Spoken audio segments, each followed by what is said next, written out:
Hi, welcome back to our channel. இன்றைக்கி வீடியோவில் ரொம்பவே முக்கியமான டாபிக் தாங்க நம்ம பார்க்க போகிறோம். இந்த வருஷத்தோட முதல் சூரிய கிரகணம் நடக்க போகுது. எப்போ நடக்க இருக்குது அப்படின்னா ஏப்ரல் 8ஆம் தேதி இந்த சூரிய கிரகணம் நிகழப்போகுது.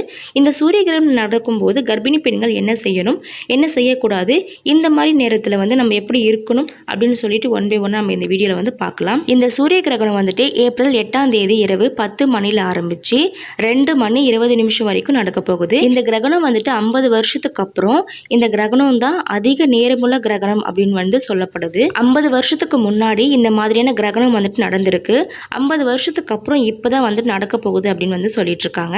ஸோ இந்த சூரிய கிரகணத்தின் ஒளி எப்போது அதிகமாகும் அப்படின்னா நைட்டு 11 மணிக்கு அதிகமாகும் அப்படின்னு சொல்லப்படுது.